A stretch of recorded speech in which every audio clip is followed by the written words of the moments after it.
Dan oleh sebab itu kita tidak akan buang waktu. Kita ingin bisa, kalau bisa jam 10 kita sudah akan memutar film, sehingga paling tidak jam 11 malam ini kita sudah akan bisa kembali ke tempat kita masing-masing. Marilah kita membuka Alkitab kita dari 2 Raja-Raja pasal yang keempat.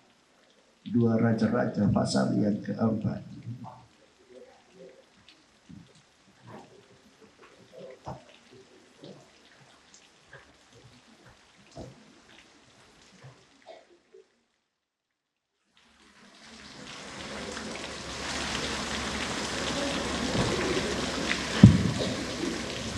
Dua Raja-Raja pasal yang keempat dari ayat yang ke-8.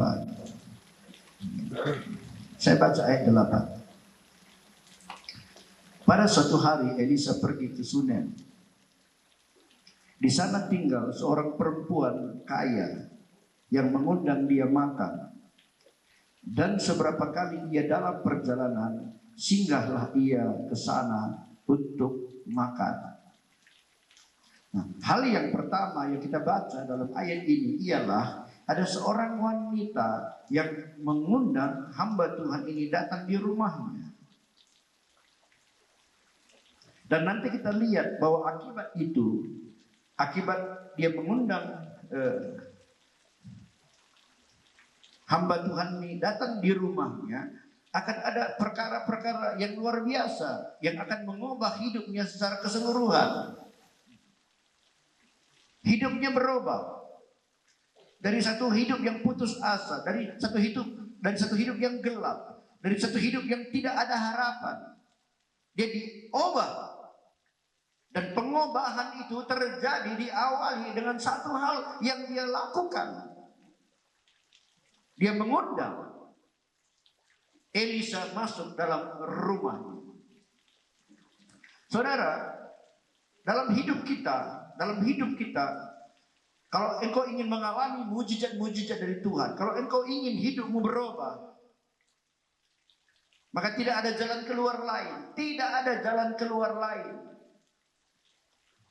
Selain engkau harus membuka hatimu, membuka hidupmu, dan mengundang Yesus secara pribadi masuk di dalam kehidupanmu. Tidak ada jalan lain.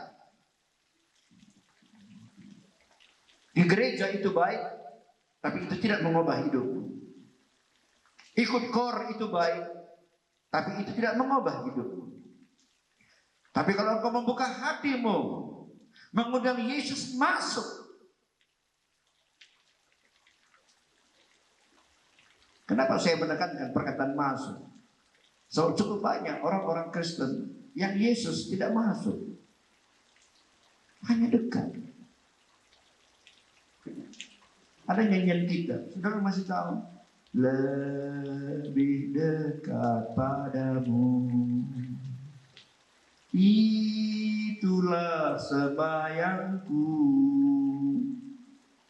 Dekat itu baik, tapi sebenarnya dekat dan di dalam beda. Coba kalau saudara di luar sekarang, dekat enggak dengan dalam? Dekat enggak? Dekat. Kalau satu orang berdiri di luar, satu orang berdiri di dalam, seberang-seberang, hanya kaca yang membatasi dia. Cukup dekat, bukan? Berbisik pun kedengaran. Tapi yang di luar basah, yang di dalam tidak. Ternyata ada satu perbedaan yang jelas sekali tentang dekat dan di dalam.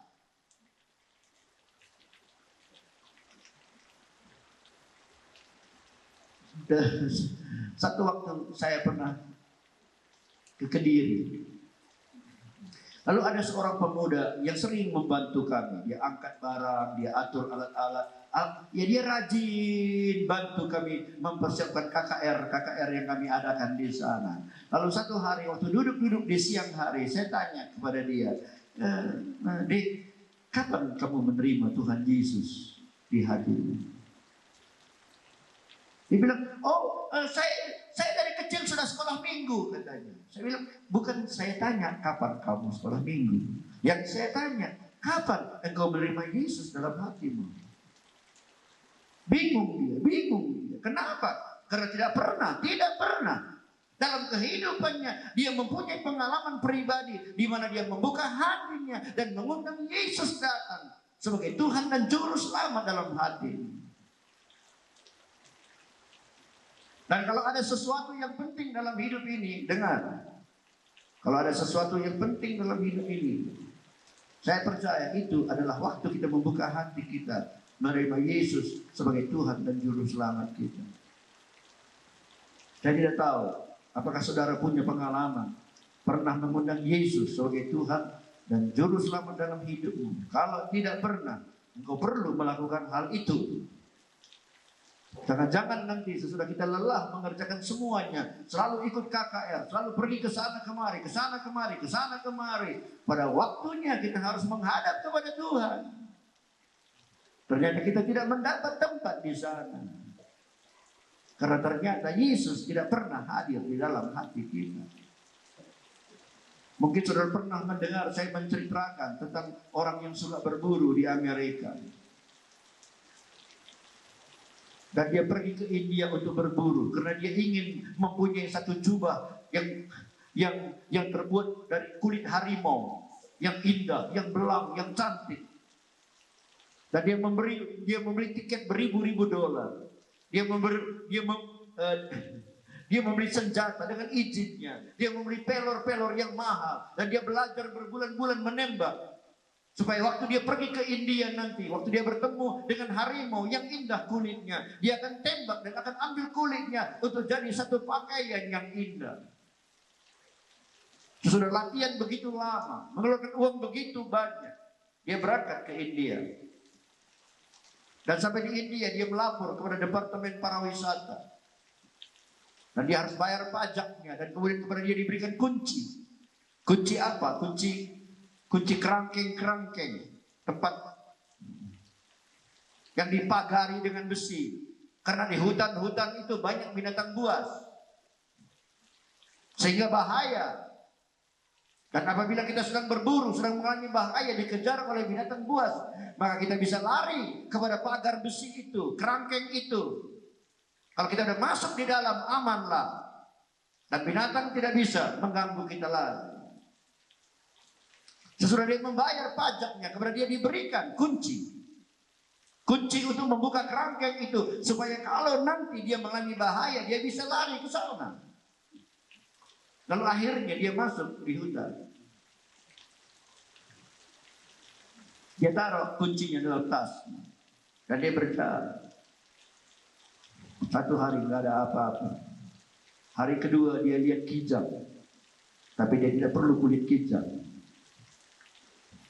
Tapi hari ketiga dia bertemu dengan harimau yang besar. Yang belangnya bagus, indah sekali. Kalau bolehlah aku punya. Itu jadi jubah kulit harimau yang cantik itu.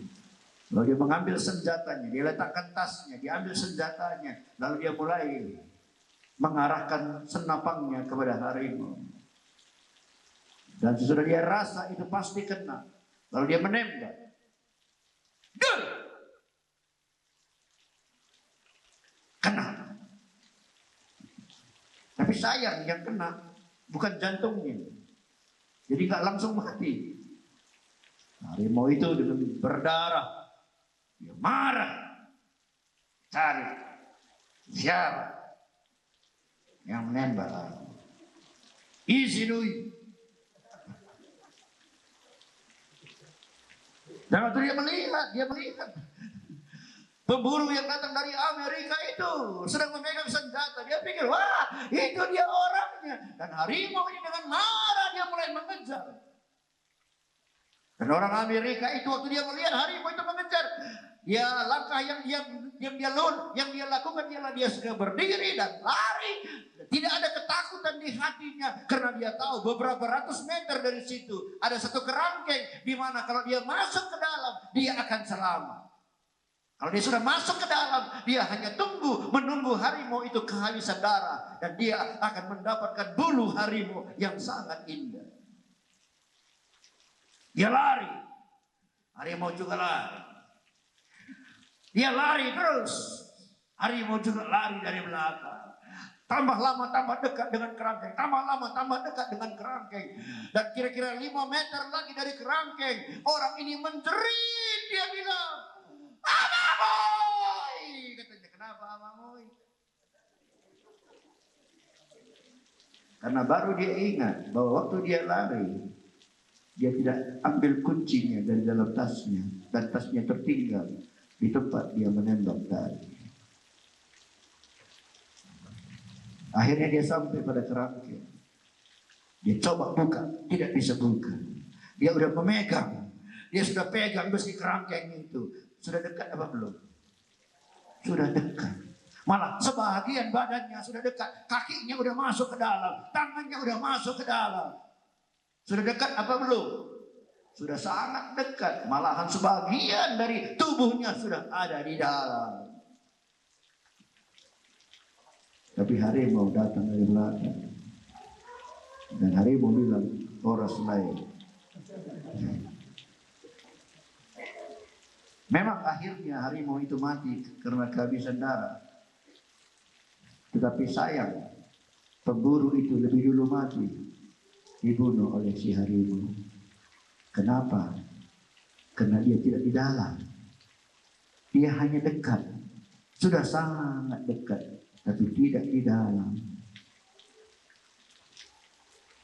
Saya khawatir bahwa kita sering sekali begitu. Hanya dekat dengan Tuhan. Tapi tidak di dalam Tuhan. Coba saudara lewat. Dari sana ke dalam. Dekat bukan? Dari simpang itu dekat dengan sini kan. Tapi beda sekali. Yang di sana dengan di sini. Beda sekali ya. Jadi saya dengar orang-orang cerita, ada orang-orang nakal, preman-preman di simpang sana. Mereka mengejek, mengganggu-ganggu sambil nyanyi. Lebih dalam lagi katanya. Nyanyinya lebih dalam lagi katanya. Tapi sebenarnya Yesus tidak ada dalam hatinya. Orang yang begitu dalam hidupnya tidak akan ada satu perubahan. Tidak ada satu sukacita, tidak ada kepuasan, tidak punya tujuan hidup, tidak mengerti dia untuk apa dia hidup. Dia seperti orang yang sedang berjalan-jalan tanpa tujuan. Dia seperti orang yang hidup dalam kegelapan.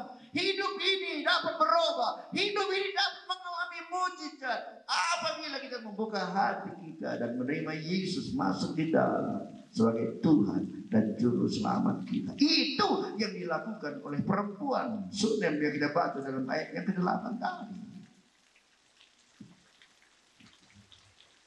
Ayat ke-9 dan 10. Berkatalah perempuan itu kepada suaminya, sesungguhnya aku sudah tahu bahwa orang yang selalu datang kepada kita itu adalah abdi Allah yang kudus. Baiklah kita membuat sebuah kamar atas yang kecil, yang berdinding batu. Dan baiklah kita menaruh di sana baginya sebuah tempat tidur, sebuah meja, sebuah kursi, dan sebuah kandil. Maka apabila ia datang kepada kita, ia boleh masuk ke sana. Perhatikan bahwa wanita Sunem ini bukan hanya mengundang Elisa masuk di rumahnya, tapi dia juga mau melayani, dia juga mau berbuat sesuatu. Elisa tidak berkata, bikinkan untukku kamar. Tidak. Elisa tidak berkata, sediakan untukku tempat tidur. Tidak. Itu semua ide itu datang dari perempuan itu. Kenapa? Karena di hatinya ada keinginan untuk melayani. Nanti kita akan lihat betapa luar biasa mujizat yang dia alami ya. Tapi itu bukan hanya karena dia mengundang, tapi karena di lubuk hatinya ada juga kerinduan untuk melayani. Oh saudara-saudaraku, saya sungguh-sungguh berharap orang yang percaya, orang Kristen tidak cukup hanya datang hari Minggu berbakti, datang di gereja. Saudara-saudara datang dari manapun, dari kampung manapun saudara datang, saya katakan tidak cukup kalau saudara hanya hadir hari Minggu datang di gereja atau perlu menjagu-jagu hadir di sana. Tidak cukup. Kita mesti mempunyai satu keinginan yang kuat di hati kita untuk mau melayani. Apa saja apa saja yang bisa kita lakukan, lakukanlah. Mungkin itu hanya hal-hal yang sederhana.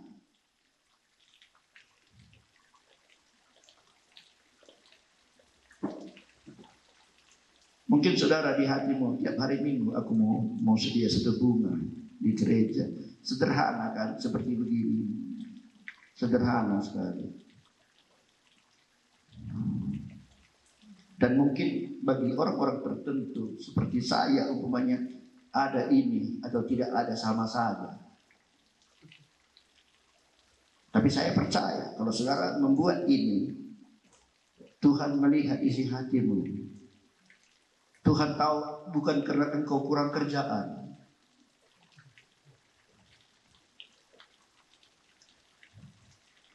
Di hati kita harus ada keinginan untuk melayani.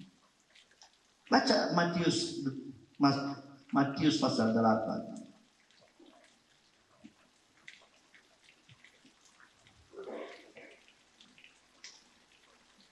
Itu tentang ibu mertua Petrus.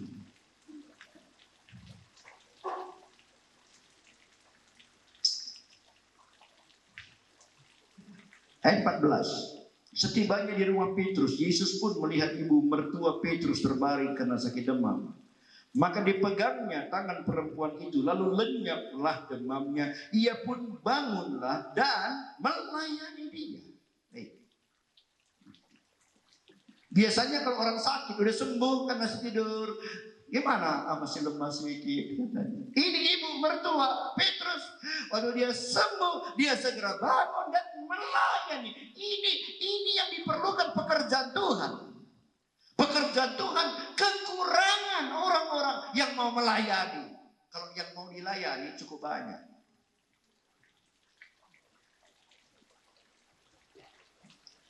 Ada orang-orang bilang begini, aku serak lo kita sekali pidahi pendita. Lo segak puas, lo becing kerana sekali lo ya. Di dunia ini terlalu banyak orang-orang yang ingin dilayani. Dan Tuhan tidak cari orang yang ingin dilayani. Yang Tuhan perlukan sekarang adalah orang-orang yang mau ikut melayani.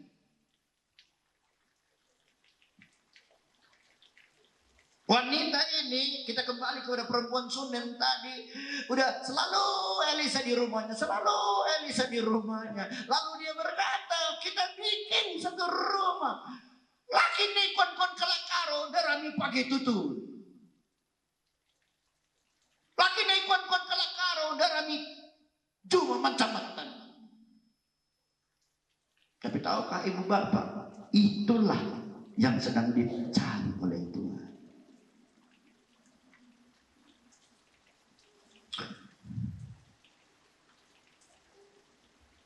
Waktu Abraham ingin anaknya menikah, dia bilang kepada hambanya Eliezer, carilah satu wanita untuk anakku ini. Tapi jangan orang sinilah. Laos kam kukuta darabi jahit palna.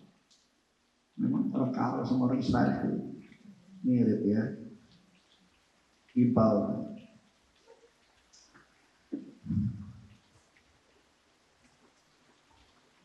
Lalu Eliezer pergi sampai dia di kampung Abraham, dulu dia di tepi, di dekat satu sumur yang jauh ke dalam.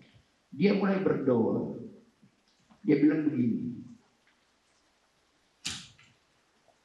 Tuhan,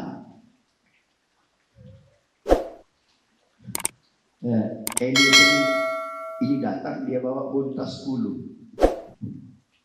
Mungkin semua yang di ruangan ini baru aku yang pernah menunggang unta. Ada sini pernah naik unta?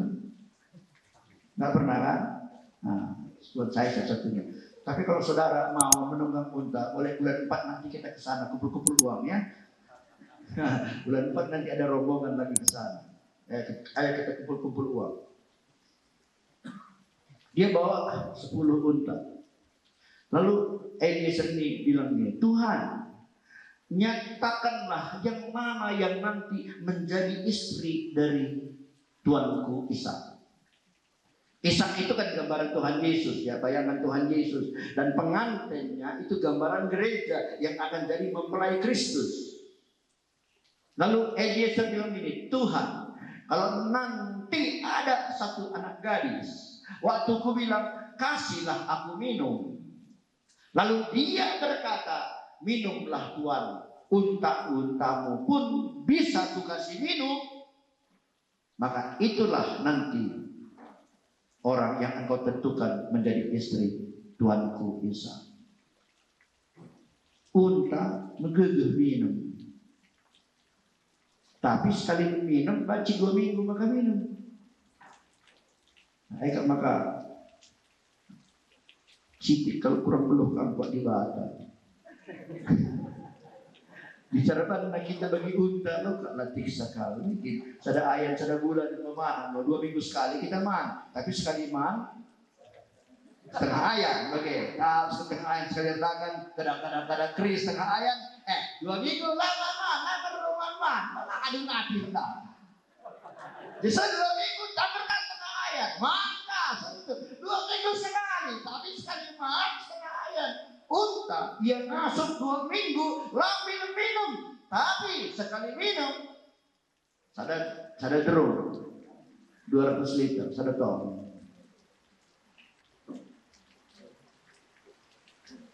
Dan Eliezer itu berdoa kalau ada nanti anak gadis yang ku bilang kasih aku minum, dan nanti anak gadis itu darangi pagi tutup, darangi Jumat Sabtu, dan dia berkata untamu pun ku kasih minum, maka itulah dia.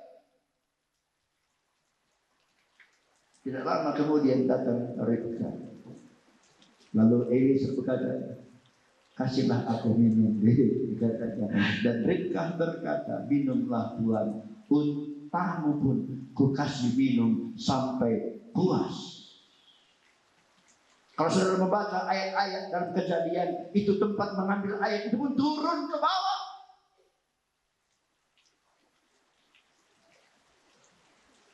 Bicara menjerukan saat biji 10 teruk setengah tangki motor.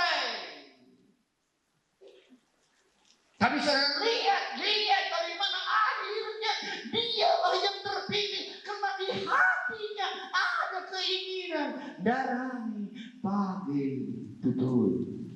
Tapi di hadapan dunia bodoh, ya, mau butuh diko. Ini kan cuma bagi mau tuna kowe lagi kak kau latih pendeta nuan bayar kenjeng. Mau tuna kowe, mau tuna kowe. Tapi karena Tuhan gak apa-apa, biar orang bilang kita bodoh lah.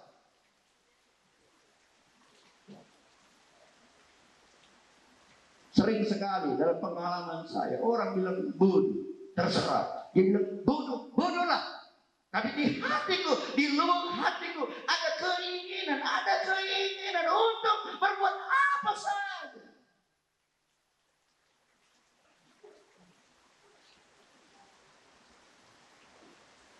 Dan saya berharap malam ini, di awal tahun 2002 ini, saudara nanti waktu pulang dengan satu tekad, kalau begitu aku pulang, aku akan melayani Tuhan.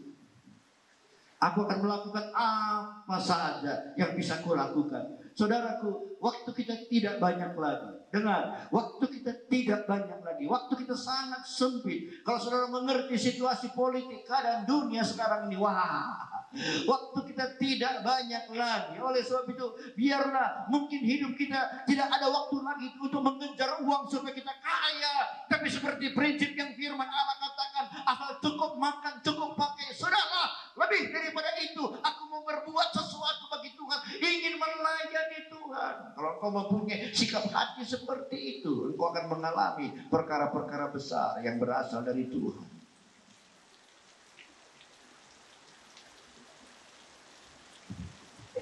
Kembali ke 2 Raja-Raja 4 ayat 13.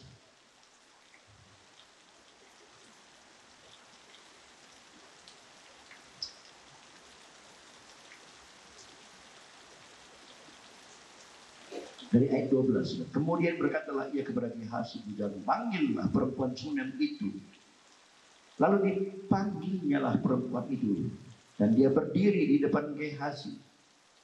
Elisa telah berkata kepada Gehazi, cobalah katakan kepadanya, sesungguhnya engkau telah sangat bersusah-susah seperti ini untuk kami. Apakah yang dapat kuperbuat bagimu? Adakah yang dapat kubicarakan tentang engkau kepada raja atau kepala tentara? Jawab perempuan itu, aku ini tinggal di tengah-tengah kaumku.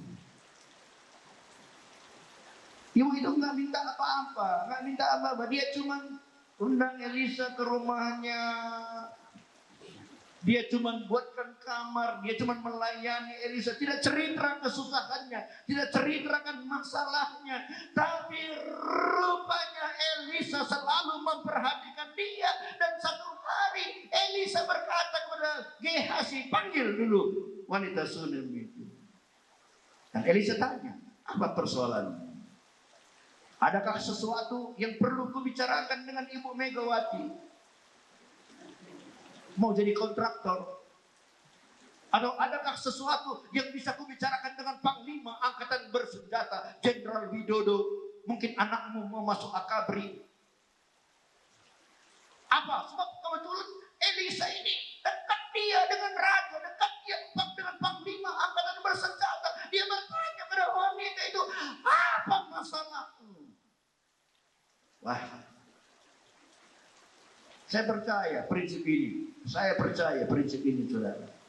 Asal kita melayani Tuhan, asal kita berbuat sesuatu untuk Tuhan. Sesudah Yesus ada dalam hidup kita, kita selalu berpikir apa yang harus melakukan untuk Tuhan. Tiap-tiap hari, mungkin hal-hal yang kecil sekalipun kita mau, maka Tuhan dari surga selalu melihat kita. Dan dia juga akan berkata, sama seperti Elisa berkata, apa yang engkau perlu? Apa yang aku akan perbuat bagimu? Mintalah.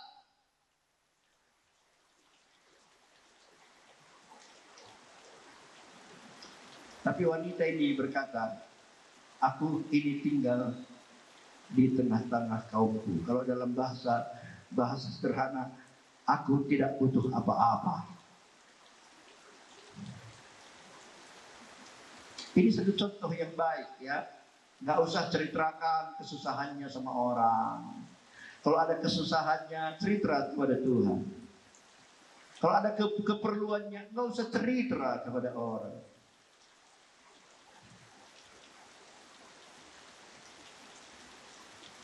Saya kadang-kadang juga berperang di hati saya.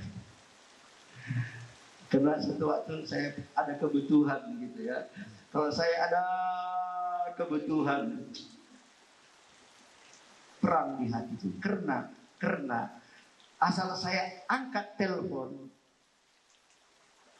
sekarang aja, kalau saya ambil handphone saya ini, saya angkat telepon, saya telepon, saya perlu uang 10 juta. Besok langsung ditransfer ke rekening saya. Perang sering dalam. Karena kebutuhan kita itu kadang-kadang begitu penting dan sangat mudah. Angkat telepon, langsung dapat 10 juta, kan enak. Tapi saya tidak melakukan itu. Dulu waktu saya selesai sekolah Alkitab, jadi pagi-pagi penamatan, lalu siang semua orang udah pulang, tapi saya karena harus pulang jauh, maka saya besok baru bisa, karena harus pagi-pagi berangkat, jadi saya nginap lagi. Lalu malam-malam saya datangi direktur saya bilang, Om, boleh saya bicara, Om? Apa? Dapat? Katanya, boleh enggak Om kasih saya satu nasihat yang akan saya pegang seumur hidup supaya bisa saya jadi seorang hamba Tuhan. Lama dia lihat saya. Dia orang asing, orang New Zealand. Lalu dia bilang, dapat, saya kasih kamu satu nasihat. Kalau nanti kamu melayani, jangan belajar minta-minta. Sekali nanti kamu belajar minta-minta, seumur hidup kamu akan jadi peminta-minta. Iya kan? Kalau sekarang saya telepon dapat, besok perlu lagi, telepon lagi dapat, lusa perlu lagi, telepon lagi dapat. Jadi akhirnya kita menjadi peminta-minta, biarpun kedoknya pekerjaan Tuhan. Kira-kira jadi pengemis suci gitulah. Tapi dalam prinsip firman Allah kita diajar tidak usah ya, karena itu bukan mujizat, itu bukan mujizat. Kalau saya perlu umumnya uang, saya perlu uang 5 juta lah umumnya sekarang, karena mau beli satu alat atau mau bangun sesuatu. Saya telepon adik saya, Jamin, saya bilang, kirim dulu uang 5 juta. Dia kirim. Ya, itu pertolongan Tuhan juga. Tapi itu bukan mujizat. Karena orang dunia juga bisa melakukan hal yang sama. Tapi perhatikan dengan wanita itu, dia nggak perlu minta-minta, dia nggak perlu ceritakan masalahnya kepada orang yang lain. Dan Elisa mengetahui apa yang menjadi kebutuhannya. Dan waktu wanita itu berkata, aku tidak perlu apa-apa, tidak berarti persoalannya selesai. Karena sebenarnya Elisa tahu apa yang menjadi kebutuhannya.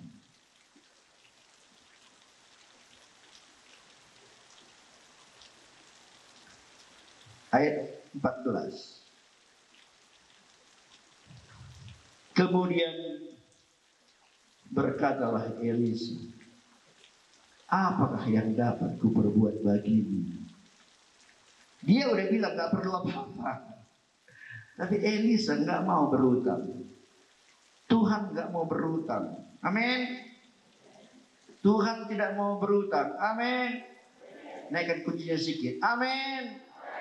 Dia tahu kebutuhan kita. Kita nggak cerita pun dia selalu tahu kebutuhan kita. Jawab Gehazi. Ia tidak mempunyai anak dan suaminya sudah tua. Tadi dia bilang tidak perlu apa-apa. Tapi akhirnya ketahuan.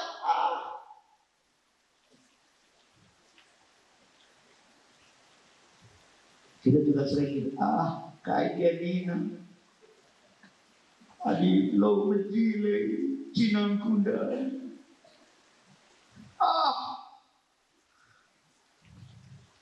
Jile dia 1.000 kilo genwari. Itu kan pompa membuka udah. Pangkat pelan naik. Naik dia pangkat adalah kaboli jabatan. Semua bilang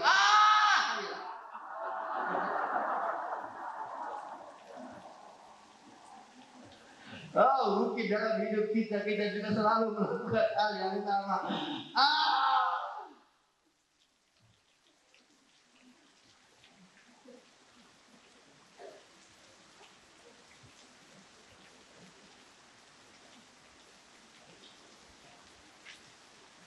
Ayat 16. Berkatalah Elisa kepada perempuan itu ya. Pada waktu seperti ini juga tahun depan, engkau ini akan menggendong seorang anak laki-laki. Biasa.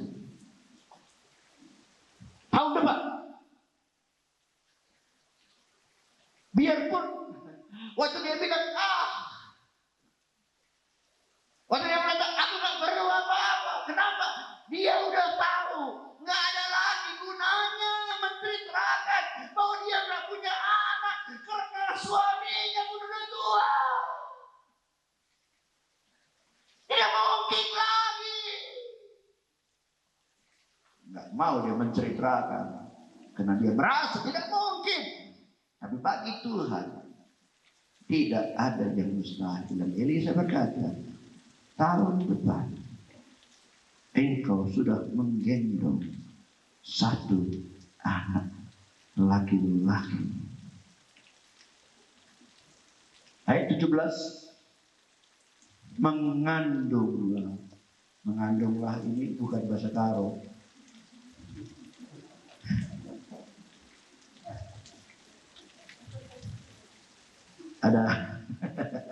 Ada seorang ibu pendeta ke Bandung, dia bersaksi, dia, saudara-saudara, waktu mati dulu cucuku, banyak orang datang.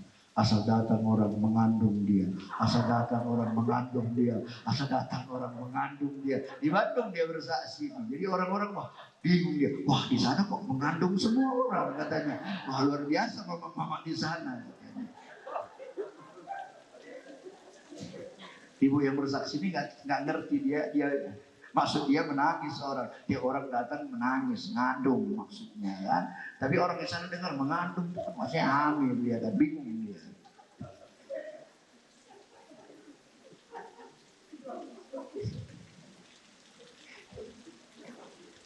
Tapi jangan cerita kemana-mana ya, itu rahasia kita saja.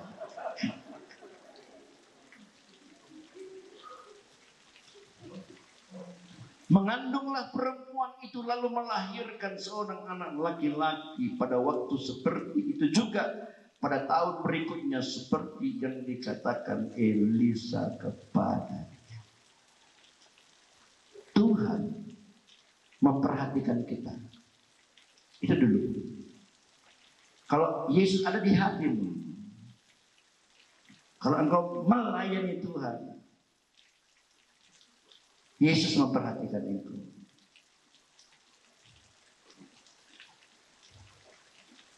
Saya terhadap anak-anak saya sebenarnya di rumah kami ya, tidak ada disiplin yang kuat gitu ya, tidak ada. Jadi rumah kami bukan seperti militer, di mana kalau pagi-pagi si bapak tiup duit, prit, dan anaknya lari, siapa pak? 1, 2, 3, 4, bukan. Rumah kami bukanlah rumah yang penuh dengan disiplin. Kami semuanya ya bebas, saling mengasihi ya, dan ya semuanya bisa mengatur diri sendiri. Dan mungkin orang berkata, kenapa bisa begitu? Dan saya selalu berpikir satu hal, asal anak saya memiliki Yesus di hatinya, asal anak saya takut Tuhan, asal anak saya mau melayani Tuhan, Tuhan sanggup memberkati mereka dan menolong mereka sampai kepada masa depan mereka. Itu saja yang saya pegang. Saya nggak bisa menolong mereka. Kalau umpamanya saya mati, kalau saya meninggalkan warisan, umpamanya tiap-tiap orang 1 M umpamanya, itu belum menjamin masa depan mereka, belum. Tetapi kalau mereka takut akan Tuhan, memiliki Yesus di hatinya dan mau melayani Tuhan, maka Tuhan akan menolong mereka, akan memberkati, karena Tuhan pasti selalu memperhatikan dia. Itu maka saya senang kalau anak-anak saya semua, dimanapun mereka, meskipun mereka bukan hamba Tuhan, tapi semuanya melayani. Minimal guru-guru sekolah minggu, pemain musik, apa saja. Dan saya percaya konsep ini, kalau kita cinta Tuhan, ada Yesus di hati kita, kita melayani dia, dia pasti selalu memperhatikan kita, pasti.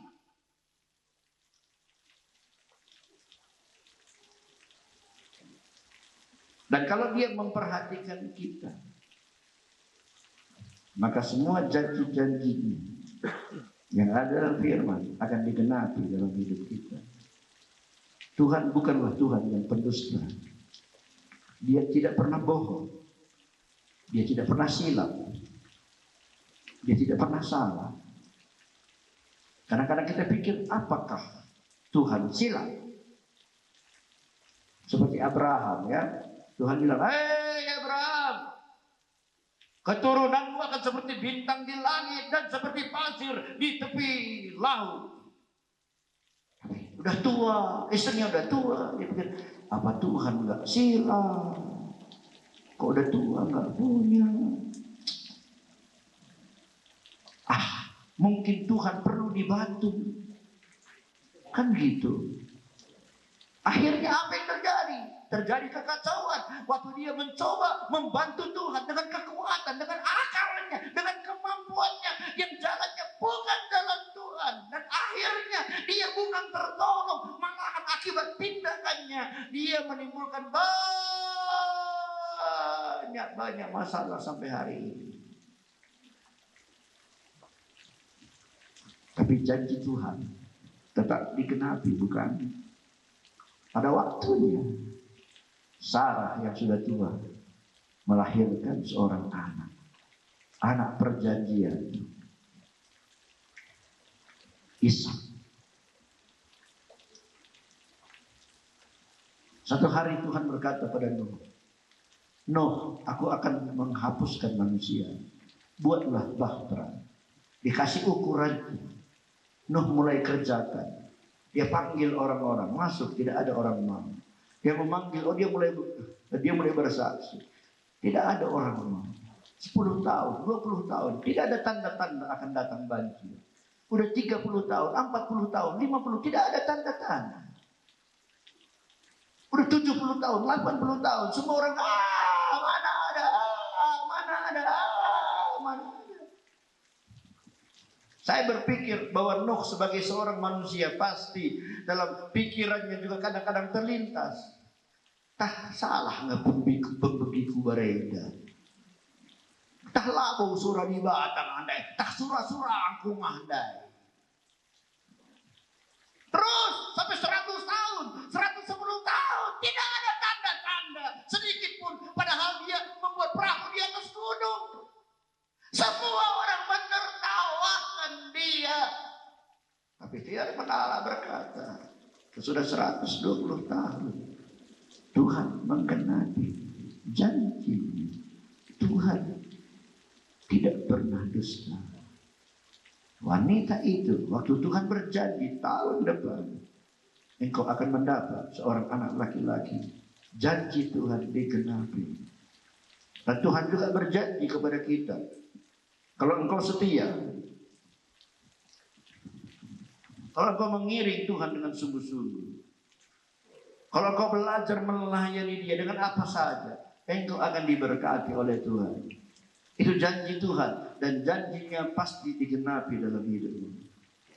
Kalau engkau mencintai Tuhan lebih dari bersegalanya, engkau buang segala akar-akar pahit yang bisa menghalangi engkau meraih berkat-berkat Tuhan. Kalau engkau sakit, engkau tetap berharap kepada dia, engkau beriman kepada dia, engkau mau di tengah-tengah kelemahan kesakitanmu pun engkau tetap belajar melayani dia. Maka janjinya yang berkata, oleh bilur-bilurnya engkau disembuhkan, maka engkau juga akan mengalami kesembuhan. Tidak ada yang mustahil. Malam ini Tuhan yang menolong wanita itu yang disembah oleh Elisa. Dia ada di sini malam ini. Kita nggak bisa lihat dengan mata ini, tapi iman kita tahu dia ada di sini. Dan kalau engkau berkata, ya Yesus masuklah di hatiku, ya Yesus aku mau melayani engkau, maka malam ini dia juga memperhatikan engkau. Dan kalau engkau sungguh-sungguh datang kepada dia malam ini, dia juga akan menggenapi janjinya dengan memberkati hidupmu dan melakukan perkara-perkara yang ajaib di dalam kehidupan. Saya mau kita menyanyi. Yesus Tuhan, mulialah namanya. Yesus Allahku, besar kuasanya, besar kasihnya, tahu sekarang dan sampai selama. Kita berharap malam ini ada sesuatu yang terjadi di tengah-tengah kita. Yesus, buatlah sesuatu. Yesus Tuhan, mulia namanya.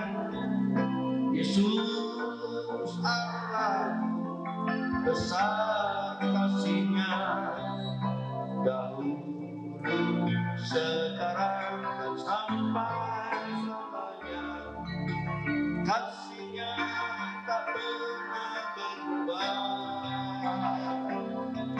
Yesus Tuhan, mulia namanya.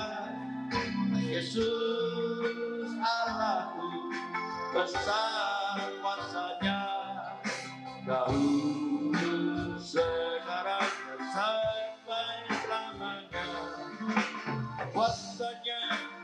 pernah berubah.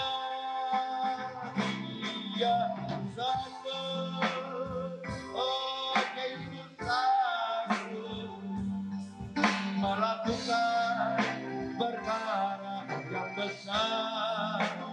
Dia sanggup, Yesus sanggup memulihkan yang terluka. Dia sanggup memulihkan. Saudara, Tuhan kita atau Tuhan yang mengasihi kita. Tuhan kita adalah Tuhan yang berkuasa. Dia hanya ingin kau membuka hatimu bagi Dia. Dia hanya ingin supaya di hatimu ada kerinduan untuk melayani Dia. Lebih daripada itu, Dia mengenal engkau. Dia tahu apa kebutuhanmu. Dia tahu bebanmu. Dia tahu masalahmu. Dan Dia akan mengadakan hal-hal yang besar, mujizat dalam hidupmu. Oleh sebab itu malam ini, adakah di antara saudara yang selama ini selama engkau hidup belum pernah engkau membuat pengakuan menerima Yesus sebagai Tuhan dan Juru Selamatmu pribadi? Mungkin engkau sudah ke gereja, engkau sudah ikut kaum muda, kaum ibu, kaum bapak, tapi engkau belum pernah berkata, Yesus, masuklah di hatiku. Kalau ada orang-orang seperti itu malam ini,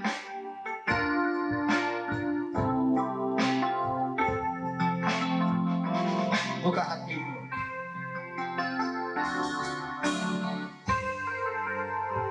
Izinkan Dia bekerja malam ini. Kalau ada di antara saudara, kalau engkau merasa dalam hatimu Yesus pasti ada di hatimu, tidak ada masalah. Berarti engkau sudah memiliki hidup yang kekal. Tapi kalau ada di antara saudara yang selama ini belum pernah membuat pengakuan menerima Yesus secara pribadi sebagai Tuhan dan Juru Selamat, ayo, tinggalkan tempat dudukmu. Tinggalkan tempat duduk, datang ke depan. Dan malam ini akan menjadi malam yang istimewa bagimu.